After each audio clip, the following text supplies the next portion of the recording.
नमस्कार साथियों, मैं फिर से धर्म मार्ग लेकर के आई हूँ। इस चैप्टर के माध्यम से मैं आध्यात्मिक और धार्मिक विषयों को लेकर के आपके साथ वीडियो शेयर करती हूँ।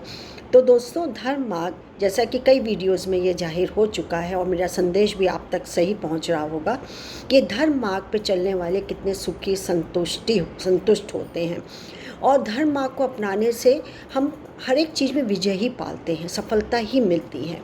हम यदि इस धर्म मार्ग को अपनाते हैं तो जो आंतरिक हमारा कलुष है या कलुषित जीवन है या अंतर मन में हमारे जो पाप, चिंता, रोग, दोष, कष्ट ये सब बैठा हुआ है, वो स्वतः धीरे धीरे निकल के दूर चले आते हैं और हम अंदर से बिल्कुल प्यूरिफाइड हो जाते हैं।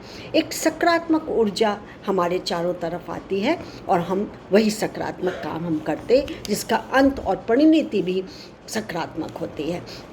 तो आज भी मैंने ऐसे ही एक आध्यात्मिक विचार आपके लिए निकाल के रखा है, जिसका कि शीर्षक है भक्ति का भाव। भक्ति मतलब हम ईश्वर की करते हैं, आप किसी से भी कर सकते हैं। ईश्वर तो सर्वे सर्वा है और सभी लोग मानते हैं, चाहे किसी भी जाति का हो, धर्म का हो, संप्रदाय का हो, किसी भी देश का हो। हर कोई गॉड, जीसस, सामई या भगवान, ईश्वर, खुदा, हर एक को किसी न किसी रूप में समझता है कि जानता है कि वही हमको संचालित कर रही हैं।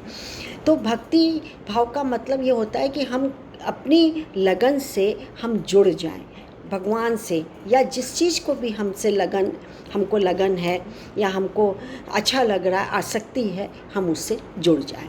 तो देखिए क्या है ये इसके अंतर्गत, ये मैं आपके साथ शेयर करना चाहती हूँ और जिसको हम तक लाए हैं श्री अशोक वाजपेयी जी। अशोक वाजपेयी जी, आपका बहुत बहुत नमस्कार और धन्यवाद कि मैं आपकी लिखी हुई बात जन जन तक प्रेषित करती हूँ। सामान्य भाव में योग का अर्थ है जुड़ना। योग मतलब अर्थात दो तत्वों का मिलन योग कहलाता है। आत्मा का परमात्मा से जुड़ना यहाँ अभिष्ट है। योग की पूर्णता इसी में है कि जीव भाव में पड़ा मनुष्य परमात्मा से जुड़कर अपने निज आत्म स्वरूप में स्थापित हो जाए। भक्ति का भाव भी यही है। स्वामी ध्यानाचंद के अनुसार जो विभक्त नहीं है वही भक्त है। भक्ति में भी भक्त अपने भगवान से अलग नहीं होना चाहता, वह सदैव अपने इष्ट की शरण में रहता है। शरणागत होने के कारण ईश्वर का संग उसे सदैव प्राप्त होता रहता है। ईश्वर से सहज मिलन हो जाए, यही योग सिखलाता है। अब परमात्मा के इस योग अर्थात मिलने में कौन बाधक है? वे हैं हमारी वृत्तियाँ या चित्त वृत्तियाँ। हमारे चित्त के अंदर का जो मैल है, विकार है, वो होती हैं। अब परमात्मा के इस योग अर्थात मिलने में कौन बाधक है? वो कौन है? हमारी चित्त वृत्तियाँ होती हैं। तालाब के शांत जल में यदि एक कंकड़ गिर जाता है तो उसमें अनेक तरंगें उत्पन्न होती हैं। उसमें छोटी छोटी तथा बड़े आकार के वृत्तों वाली कई तरंगें उत्पन्न होने लगती हैं। उस अशांत जल में मनुष्य का चेहरा स्पष्ट नहीं दिखाई पड़ेगा। यदि जल की तरंगें समाप्त हो जाएं तो आकृति स्पष्ट झलकने लगती, दिखलाई देने लगती है।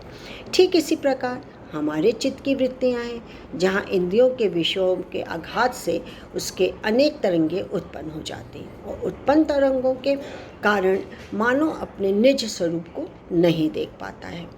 महर्षि पतंजलि ने अपने योग सूत्र में स्पष्ट किया है कि चित्त को विभिन्न वृत्तियों अर्थात आकार से परिणित होने से रोकना योग है।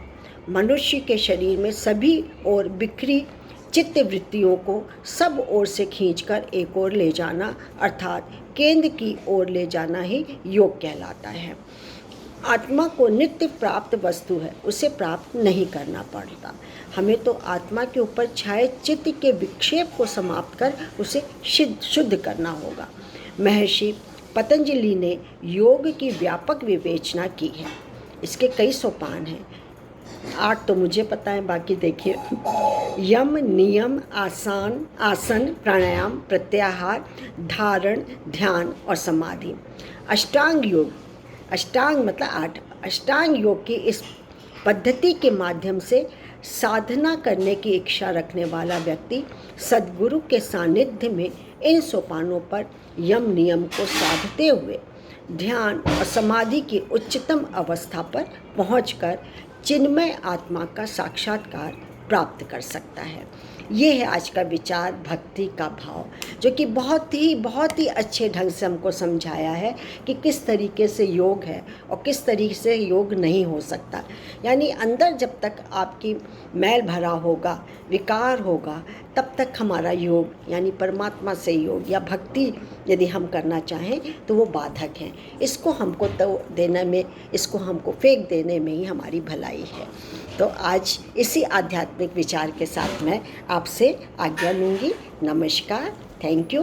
और फिर एक नए विचार के साथ आपके पास उपस्थित होंगे। मैं डॉक्टर मंजू जैन, मेरा आपको नमस्कार है। मैं retired associate professor from SN Sen degree college Kanpur. आज इतना ही।